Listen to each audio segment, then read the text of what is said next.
touch on drafts before we go in here. What do you like to see, considering it is Tahm Kench? It is 11.14, remember, as well. So feels like we got a lot to talk about. Yeah, I mean, the two big surprises, right, is that with the Akali nerf, we didn't expect to see too much of this champion, but the fact that it is Creme on OMG, I guess it makes him still feel comfortable to be able to pull this one out. And then, like you highlighted, the Tahm Kench on the other side, you know, a completely different Tahm Kench 11.14 as well, so getting some slight buffs and adjustments on this patch as well. And both compositions, I think, look very scrappy, especially towards our top half of the map. Mid lane looks like it's going to be a knife fight. We have Jayce up against Gwen in the top lane, and two very early game skirmish-oriented junglers. I want to see how they go here. V5, 1-22 with individual game scores, Lyric. 1-22. We're going to let that sink in for a little bit. 0-11 in series. OMG, we said they need every series for a win here to keep contesting playoffs as we welcome you to Summoner's Rift. Thank you for sticking with us tonight, ladies and gentlemen. We know been a couple of tech issues with the monsoon, but again, we're just really hoping that typhoon, Lyric. Monsoon or typhoon? It's typhoon, isn't it? It's a typhoon. I'm struggling. Here in Australia, we get... What do we get? I'm not sure what we get, actually. I don't live close enough to the water, but... I think you guys get kangaroos and sandstorms. That's right. That's my guess. I could be wrong. I mean, hey, where I live, we get sandstorms, so that's actually not a meme, but you know, going on to the Rift, because we do have some interesting things to talk about, right? Because we do have Akali who, you know, if you followed on 11.14, the big nerf to Akali that turned a lot of people off is that you can't cast your 5-point strike while you are dashing with your E anymore. So it adds a lot of clunkiness and really takes away, I'd say, a lot of the cool combos that Akali had in her kit before. And then moving down towards that bottom lane, for Tahm Kench, if you haven't seen him since his pseudo rework has come in, you are no longer a third summoner spell. You don't have that Devour on your W. That is now your ultimate. It feels like Tahm Kench has really been retooled into being a more aggressive support, especially with the damage from your passive being able to be procced by your Q. So the new Tahm Kench play pattern is just look for a bunch of aggressive Qs. That helps you get control of a brush to where now your Abyssal Voyage, which is on your W, lets you more easily set up ganks for your jungle to come in and catch enemies off guard. So more aggressive support in the Tahm Kench, not a third summoner spell anymore. I love that. I love the Abyssal Dive, right? That little knock-up that comes through as well was a fun part of the change. In draft, though, we were talking a little bit about what OMG have been doing, you know, falling out of favor. I'll pause on that point before we start running through, because PZX has found a very nice angle onto New. He's darted around Vision. Now New might have to burn a summoner spell. Cripple comes through immediately with a flash, but PZX matches, but do they have the damage? Sonic Wave equals no resonating strike, and he'll back away after being spotted out, meaning Aki can start thinking proactively as well. Yeah, now the question is if PZX will think he's here, because PZX knows Aki cleared towards the top side as well. He is going to spot that one out. It looks like V5 want to go for the skirmish. But let's see, because Sky Splitter damage plus the shield is massive, as you can see. PZX at about half HP, even less. And Creme now threatening as well for Uniboy on this Lucian pick. So they'll just back off. Scuttle given over to OMG for now. Creme even finding aggressive trades onto Uniboy. Exactly what we see when Creme picks this Akali, which in the early split he was definitely known for. Yeah, and I feel like this is such a big boon to Creme, because this lane should be extremely hard to play in the early levels, but Uniboy hovering over to help out his jungler, Creme being able to hit level 4 first, has a bigger wave to play off of, it sets up for the E as well. I feel like Creme is going to be allowed, I'd say, a fairly easy laning phase that could have otherwise been punished had even something as small as what we just saw not had happened. So nice reprieve for Creme. We are going to see junglers trade Scuttle Crabs. And just looking at win conditions holistically, right? I feel like in the early stages, we are definitely looking towards the top side for both teams. We saw PZX already go for that early gank. He did a really good job of outplaying and making his way around the Vision. New thought he was safe. They did get a flash. Now the question is, if PZX will be able to make a return gank up there once he gets a reset off, and you can punish that Jayce even more heavily. But what about OMG? Because I want to look at more what this Volibear can do, and when you have an Aphelios Leona bottom lane that you don't normally see, we do often talk about the laning phase of this champion and how it can be influenced in favor of a team like OMG in this situation. Yeah, for Aki, you can look bot if there's a very obvious opportunity presented, but I feel like even for Aki, you're more looking at your solo lanes. Okay. Especially now that Creme got a really advantageous trade once Uniboy made his way back to lane. He's in a good spot. You can look to punish the Lucian that way. Typically, when you have assassins versus any kind of range matchup, it's all about the mid-jungle 2v2. And then as Aki, you start making your way up towards the top side because you have an incredibly powerful 3v3 on that half of the map. We've seen what Aki was already able to do with the Volibear, and then it's pretty much OMG trying to set the Jayce up to succeed, get deep vision into PZX's jungle, and snowball the game through that route. And for PZX, you're more looking to punish the over-pushing lanes, which for the side of OMG is really only new. Which is why I feel like we should keep track of PZX in this situation. Look how deep the wave is from new. There's a ward up there towards the brush, but a response from V5 as the wave resets a little bit. The Lee Sin still hovering, and you burnt the flash before. Now we're gonna see if he will be able to find it. But ooh, more interestingly, Aki actually not gonna be able to find anything. It's like we said, right? Aki only gonna be able to find those opportunities if Kepler and ZYF play extremely over-aggressive. Yep. And Aki gonna use this time to try to get the dragon down in bot side because sadly PZX was spotted up on a ward.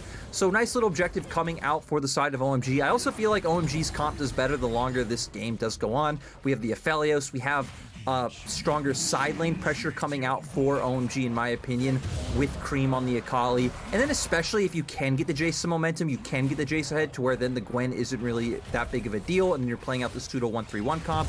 Where for V5, I think it is a lot more about some of these early skirmishes, utilizing the prio that Uniboy was supposed to have in the mid lane, but Hysterics, ever since that like mishap on 3rd/4th wave, Uniboy's just had to respect the pressure that Creme's able to put up. You talked about the impact. I mean, Creme showing it quite flawlessly here in mid. The CS advantage not there, and I want to notice that the itemization here for Uniboy in the Hex Drinker trying to mitigate some of the pressure that Creme's been able to exert. Aki as well. Remember that Sky Splitter is AP. Stormbringer as well has some base AP there too. So good itemization, but it just kind of shows the defensive capabilities that Uniboy has already set out for before heading towards more of his aggressive item choice. Yeah, I'm not a huge fan of this. I can understand why he had to go for it for what happened earlier, but I don't feel like Uniboy will really be in a position where he can get a good stronghold on this lane, have that mid prio to set up the Lee Sin to look for those opportunities on top side that Victory 5 really need to push the momentum of this game forward. So now you have Uniboy who's already signaled he's going to be playing defensively. You don't have any opportunities down in the bottom side of the map. There is that W play coming out from Tahm Kench, but Cold and Abel have just farmed under their turret this whole game so far, so they're no threat. You don't have much diving prowess coming out. And I feel like for Victory 5, it just leaves you with so few options to get an early game advantage to transition into mid-game skirmishes. I mean, that's right. You talked about scaling already. You talked about how the game's going to play out. And for V5, those skirmishes to come, still relying on PZX. He's now level 6. He has kick available. I just want to see him in some of these lanes, and going back to your top side point, how he can influence the once flashless Jayce, who now has a summoner spell back up and available. Bots moving up, though. We want to transition the discussion this way, Lyric, because Herald's available, and OMG are just bringing the cavalry to start contesting this objective. Yeah, and their lane setup is really interesting, right? Because they move Abel and Cold up, but send Creme down to catch the wave. So they're trying to make sure that they don't lose out on anything. I don't think they were that afraid of V5 being able to trade on the opposite side of the map, because Ezreal, Tahm Kench not going to be able to get too much damage down on that bottom side turret, right? Not a ton of DPS between the spot lane duo, but OMG surprisingly not opting into starting out that one when they had their bottom lane here first, when their Jayce does have push up in that top side. But I feel like OMG are still in a position where they can look for a fight. Remember, Creme has TP. And Cold has Flash. He has ulti as well. Devoured by ZYF, but the Moonlight Vigil, the True Shot Barrage, everything getting fired out. But Abel is just having a great old time. He flashes away, no problem. With the Shuriken starting to fly out, OMG cleaning up the backside. Creme says, thank you, milady. A 3-1 start to the game, and OMG cannot be happier with how that went. No, that was amazing for them, right? 3-for-1 trade. You're the team that gets the objective. We saw Abel having the perfect combination of guns. I saw in the LEC, they coined it the Heimerdinger 2.0. The amount of range, the amount of DPS. Now we're going to be looking for where they are going to want to use this Herald. You're going to assume it's going to be towards the top side of the map, right? News had pushed this whole time. You already have Victory 5's top lane turret almost on 3 plates. It's going to be a very easy place on the map to open up a point of pressure and get more gold onto Newt to where he won't have to worry about that side lane. But ooh, it's already a great setup, Lyric. It's already a great setup, and Aliez has jumped on. Cold's here to stun him up. Doesn't matter about the miss this time around. Aliez getting ganked by a bear, a lady with a shield, and a guy with a gigantic hammer. 2-0-2 start. New's going to have free access to the lane. Volibear with the Herald 2, Lyric. There is going to be no mid-game at this rate for V5. Right, and I mean, it doesn't end there. We even see Aki stealing away jungle camps from PZX. I don't think he's going to be able to answer on the opposite side. It looks like Abel might have already taken those away. Yep. And for OMG, this is going to be a massive swing of gold for them where they were already ahead. V5 are making the correct response play, which is looking to trade on the opposite side of the map, right? They're zoning the enemy bot lane off of CS. They're looking at the enemy jungle to get down some vision to take away some jungle camps. But there just isn't too much available for the side of V5. And even the timing for OMG is perfect. Dragging up in 40 seconds, your recalls come up now. Aliez is still going to be answering waves up in the top side, and for OMG, they're going to be able to make their way towards a second dragon, and they should be able to pick that one up for free. You'd think so with an Eclipse, Jayce, right? Where the items are so much in OMG's favor this early on, with early dragons coming through, 23 seconds till the cloud. There's nothing that can go wrong for OMG unless they absolutely int down the hill. I also want to point out Noon Quiver with the Vampiric Scepter. Might not be as good as the Divine Sunderer, but the Aphelios already showed in the fight what he can do this early on when he gets the shurikens available. OMG clearing out vision for now. Dragon up in 3, and V5 very defensive right now on Summoner's Rift. Yep, V5 can't answer this play, right? Their resets came out after OMG's OMG at tempo coming back on the map. So any fight they would have looked to take, they would have been at a disadvantage. OMG coming out and even controlling vision in this quadrant of the map. So V5 going to look towards that top side. PZX going to go for recall, though, instead of trying to punish Creme up there. So looks like OMG going to get a bit of a reprieve. Typically what happens, right, is when one team makes a play and has to then go for resets or go back to answering waves and lanes, it should open up a window for you to look for something else on the map. But yep, with Creme not being in any overextended position, with Aliez just catching that wave in topside, it didn't set up for any kind of dive or punishment for the side of V5. And we digress to a further point where we've got 2 dragons for OMG. We've got V5 at a 3k gold deficit and then some at 12 minutes into the game. And I want to come back to the win conditions you set up this game. You talked about the Lucian, the Gwen, the Lucian, Ezreal, right? But mid-game skirmishing was the name of it. How do you set yourself up when you're this far behind, when it's hard for you to get turret plating at this point, and when you're losing so much vision, especially around the bot side, where the lanes are pushing in favor of the Ezreal? For V5, at this point, you're just all-inning on Kepler, right? You don't really have any way to start up a fight. You have no engage on your composition. You only have PZX who can try to find his way around, as Uniboy taking a ton of damage. And OMG just going to turn to getting more plates down. And this goes back to the point we were just making. You really don't have any avenues with the composition that you've drafted. Very low CC, very low engage, not a lot of frontline. You have a composition that wanted to be ahead, get in the side lanes, win through picks, win through isolated skirmishing, and they're not going to be able to do that. It feels pretty bad at this point for V5. Just a reminder, guys, I mean, V5 have had a really rough split. It's not the first time we've seen them absolutely blasted away within the first 15 minutes. And sure, V5's early game isn't that bad, considering what we've seen, but it's just a team right at the bottom of the standings, 0-11, 1-22 with individual game score. They've only picked up 1 game this split. It feels really rough. You know, Lyric, I know you're a V5 fan. You can't hide it. We know who you are, especially when Mole was on the team. But this is just one of their roughest splits alongside 2020 Spring. Right. I mean, they brought in a bunch of fresh faces. Uniboy being a player who, you know, international fans might know decently well because of showing up on the world stage, but hasn't had the best performance here in the LPL. I don't think it's necessarily been like as bad as someone as Maple when he was here, but still not a standout mid laner by any means. Definitely playing more for the team. I think his most standout champion in my mind is when he's gotten his hands on things like the Galio. That's where he was a really big achiever. And then just across the board, filling out your roster with a ton of rookies never bodes well if you're aiming to win a championship now, but that also comes to a conversation of, you know, if you don't have the budget or you don't want to spend the money or if contracts are locked in, right, do you want to try and put together the best roster now that probably still can't win? Or do you look to develop players and look towards the upcoming years. So That's right. Victory 5 definitely seeming to go with that second mono. Could pay off for them, you know, maybe come next split or forward. So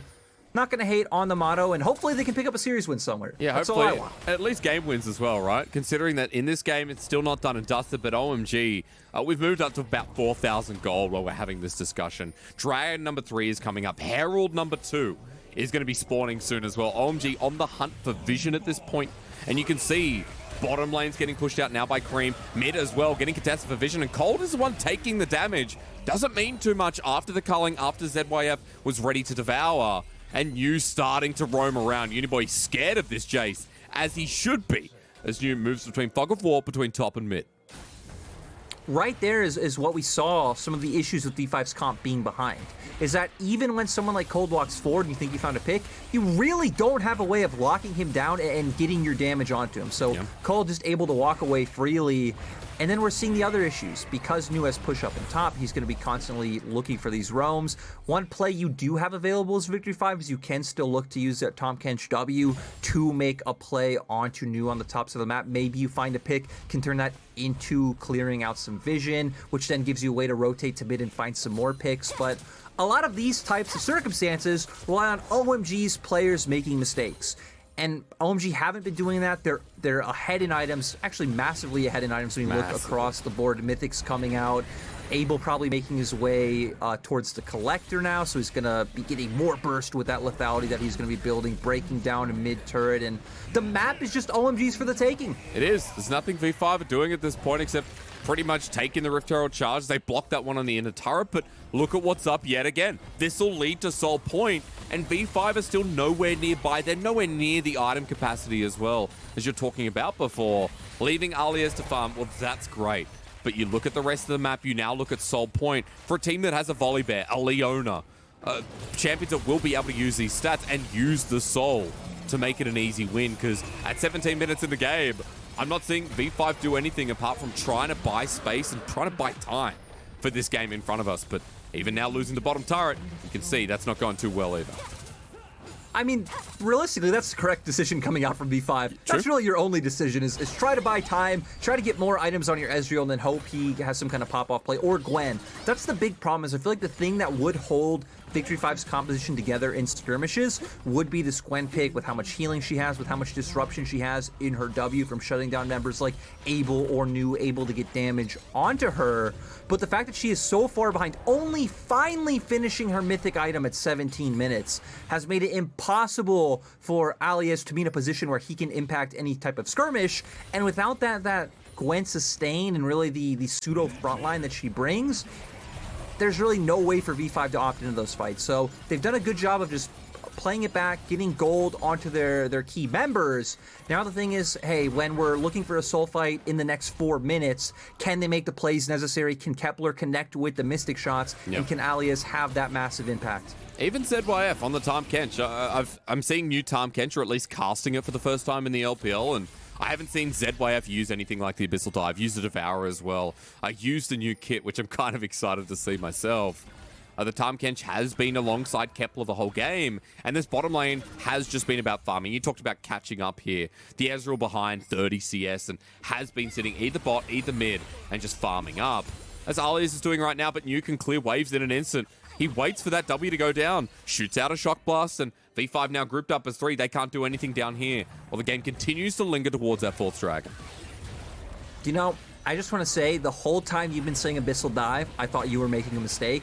And then I looked it up, I'm like, wait, they actually changed the name of the ability? They shouldn't. They shouldn't have. Abyssal Voyage was great. I don't understand that at all. It's like I guess I can understand why they did it, but yeah, I just didn't know. It does, you know, knock people up now. Has the 1 second, I think it's a 1 second stun on the ability as well. So it is cool to see when used. Again, you can use him to make a lot of really aggressive plays in lane. That's why there it if is. You were, there it is. Oh my God! I ask it, I shall receive. For Cold buying time. Now ZYF in trouble. 2-shot barrage nails through a golden team as News joined the party. Look at the AoE damage, the hammer to the skies, and News just way too far ahead. Creme goes on a magical journey to PZX's face. And now Kepler in a bit of trouble himself. Graviton there. Good little combo. But Kepler needs more people as Uniboy joins in the flash forward. New looking for a solo kill, and Creme cleaning up. Kepler once again. Watch the Akali go. Wants the reset here. The Shuriken flip. Sonic Wave taken. Resonating Strike almost gets him. Plays with fate. And PZX gets another one for V5. You know, I heard Ox say something in the last cast where I think someone stole a red buff, and he's like, hey, when you're this far behind, we take those. And I feel the same way in this situation for Victory 5. PZX finds that kill. You know what? It doesn't mean anything for the game, doesn't change the state of the game, doesn't do anything for the side of Victory 5, but it gets one more kill up on the scoreboard, and in my mind, that's a W. And if you're on the losing team and you're 1-1, you look like the person that tried to carry this game as well, so...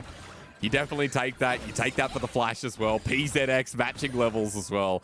It has been a rougher early game considering that we've seen this Lee Sin trying to get into lanes. Hasn't been able to do much.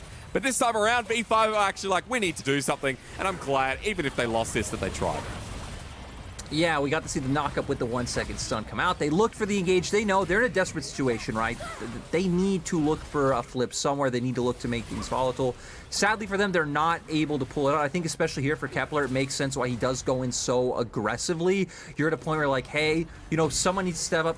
I'm hitting these mystic shots. If I can take down Abel, maybe we can take this fight, ease in. But it just sets up for the re-engage coming out from OMG. He instantly goes down, and that just leads to full control for the side of OMG. Kind of upset we didn't get the replay of PZX taking the Sonic Wave. I feel like that's what V5 need right now. Some of that momentum where the audience can cheer them on as well. Because we're coming up towards Dragon Lyric, 30 seconds till Mountain, and V5 are grouping up looking for a pick. This is what it comes down to. Not to get the soul over, but they've caught out by Colt. ZYF gets a Devour in, but you have to remember that for V5, this is not the position you want to be with Creme. Ready to take the Shuriken flip, fly into the back one, send up a smoke screen while the bear gets enraged. OMG low HP bars, but New is cycling down some shocky blasts with a double kill with a dragon. Most likely now going to OMG. You know, Hysterics, it really shows the state of the game. When 4 members of V5 are walking into OMG's jungle, they walk into Cold, and the first thing that comes to your mind is they are caught out by Cold. That's right. It really shows the state of the game for V5. I mean, look at the gold lead again. Look at the dragon being taken away. PZX sent away by a ninja with 2 fan knives. Mountain Soul taken. OMG in the lead continuously in this game with an 8k gold lead and a soul. From this point on, it is really hard to see what V5 can do because Lyric, that mid-game skirmishing you talked about, well, it's a mid-game now, and they are definitely so far behind that they're not matching those items. I mean, in Season 11, this is full on late game, right? This is ultra late game. 2 items in Soul on the board. PZX looks for it. He at least forces Abel's flash, right? Yeah, that's something. That's something for V5. But now around Baron, my question is, what more can they take with Aki being sectioned off? Just a ward down for now, and that's about it. Dive over the wall. Cool. Second time. Okay, Hysterics, so here's exactly what is going to happen. PZX is going to find the perfect Q onto Abel. Going to ward hop right by... Oh, wait, doesn't have a ward available. Well, the situation's already dead. The situation's already gone. And yeah, that's it. Okay. I got nothing. No control ward in inventory either. That's kind of sad.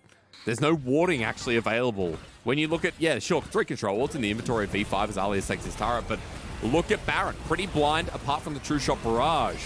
OMG now spotted out, but Creme, this is where the Akali comes alive. Teleport in, Shuriken flip, about to watch that one over the wall. Z-Way up the target. News damage insane. The culling not mattering much as the Soul Flare dodged away from, but Creme is now in. Full-on Akali moment. Uniboy zoned away, and New is playing target practice at this point of the game. Creme into the backline, going golden. Uniboy can't save his AD carries live. At OMG, 13-3. Give him a Baron league. Just give him the grand prize for game 1. And for OMG, that wasn't even a full-on 5v5. We saw initially Creme actually missed his E, wasn't able to get into the fight right when he wanted to. Aki walked away decently early on and just be like, you guys got this. I'm just going to go start hitting the Baron. And a lot of the damage was coming out from Abel and from New. So great to see from OMG. They are so far ahead. It's almost 10k gold at this point. Actually, it is 10k gold now. So Yep, right at that nice number. We have Baron on the board. They have a composition that can push in all 3 lanes and just have a ton of siege on their side as well. So OMG with all the cards in their hand. I just love how cheeky they're being, especially Creme on our screen. He's been playing around with the 1v2, playing around with Uniboy and the potential dive, and has been for the past 30 seconds. A shuriken flip each time, holding the Baron minion in place and kiting around Kepler. Look at this. All right, 1 hit. Now the target practice on the other side. But if Kepler gets hit, he's dead. And you just wait for it. You know it's going to hit as, well, OMG have found someone else. Aliez caught out on the wing, and Needlework won't save him. This is done, ladies and gentlemen. 25 minutes in. They're going to enjoy their time.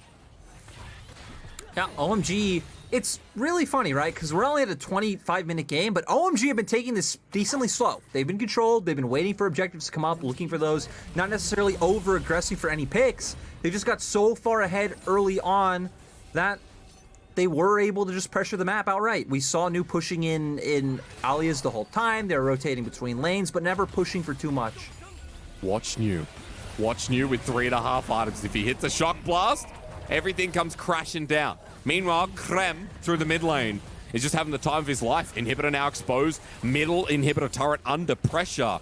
And Creme looking for the dive. He's 3 levels ahead of the Lucian. A shock blast goes wide in the top lane. We got a wide angle camera for you folks, because V5 are under threat from multiple angles. Bot is slowly pushing in as well, but OMG with this massive lead. Creme going in once again. The shock blast onto PZX blows him asunder. Volibear in the middle as well. Creme running forward with great passion. Will he die? Pretty close to a yes. A double knockup. OMG, I thought they were throwing it away, but New is still alive. And 1 shock blast gives numbers advantage once again. Or at least close to for OMG. And the thing is, OMG are just so far ahead, they can just completely run it down. Look at him. Look at this, Jayce. Somebody save Uniboy. The Nexus helps out, but game 1, an absolute spanking lyric by OMG. Yeah, New coming out so strong in that last fight. I love OMG's confidence. They say, hey, this is done and dusted. This is over. A bunch of their members completely run it down, tanking turret shots, running into the enemy Gwen while her W's up. They go down, but guess what? The Aphelios and Jayce are still up. It's just like that Baron situation where Aki pieced out and said, well, you guys got this, and OMG cleanly able to take this win. That's a word for it, right? You look at the gold graph over time, it tells the story. You look at the laning phase, it was a flash from New in the early game. That was PZX's impact. But then the rest of the laning phase lyric, it's because of Uniboy through Creme as well. We started talking about how this Akali had a free laning phase, how it was great for OMG, and V5 couldn't get their foot off the ground because of these small mistakes that really built into momentum. Yeah, I honestly feel like that mid lane point is so massive. Obviously, you know, this isn't just a pro view. We weren't just focused on the mid lane the whole time. But this matchup is definitely not supposed to go that way for the Akali side, where she gets a free laning phase. At level 4, she found a really good trade after Uniboy hovered towards the river and looked for that initial skirmish onto Aki. And then after that, it just felt like Uniboy was the one playing under his turret the whole game. Early bought the Hex Drinker. And then you don't even have mid lane prio to play with, which is something that your draft is kind of built around with this Leona and Lucian. And from there, it just felt very easy for the side of OMG to be able to pull it together. As Creme got MVP in that game number 1, folks. Remember, we are in a delay. And you know, we didn't get to look at pick a ban, but Creme back on the Akali. That's all I saw, Lyric, because you pointed it out. And I really felt it in that game 1 as to why this was the champion that he came in on and looked exceptional.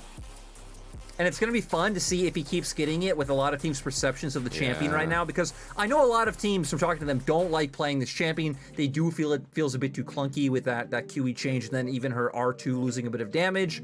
But Creme doesn't seem to care. It's his go-to champion. It's been banned against OMG in 70% of the games, and any chance he can get it, he's going to pick it. Many, many times seeing it on Creme, who's picked up 6 MVPs. Props to the rookie on his debut split for continuing to look like a carry for OMG. Folks, we're going to go on a short break. When we return, see if V5 have anything left in the tank here, or if they will yet again suffer another 2-0 loss, this time to OMG.